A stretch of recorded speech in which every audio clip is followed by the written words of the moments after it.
All right, we're back on this Hyundai. I think this is the third video. And as you can see where I turned off the vacuum, where the line spiked up, and down there around and below and above, just below and above, as you can see right there, that's where we were while the vacuum pump was on and it was drawing vacuum. That's where I turned the vacuum up. And you can see it goes up to about 760 microns, and it starts leveling off and it's hitting a plateau. As you see that it's slowed down, 769, 774, 776. As time goes by, I turned it off. You know, I just didn't turn this on until I started making this video. So after 12 minutes, and actually after me turning it off, eight and a half to 12.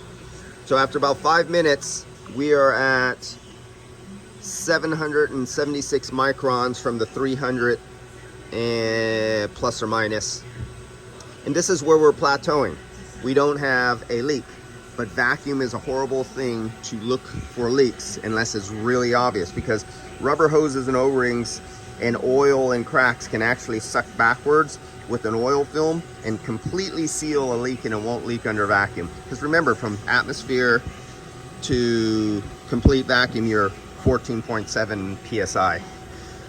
And as you see, there's no bumps, nothing's going on here. It just has plateaued out to the vapor pressure at the temperature of which it can boil off, and can no longer boil off any more refrigerant or moisture.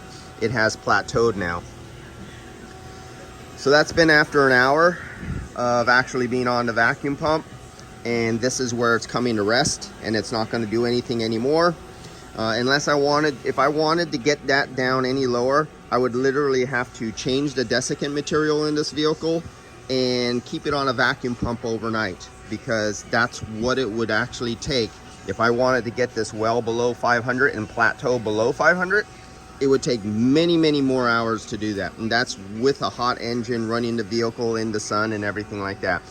It all depends on the moisture content and refrigerant trapped in the oil in the system on how long it'll actually take, and the strength of your vacuum pump has a little due to it too, and the type of your hoses.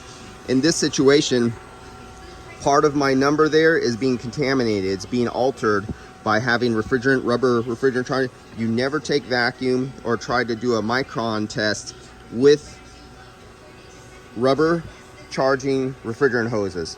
They will give you so many problems and give guys headaches over it. And I just lost timed out because the battery saving feature. Turn it back on.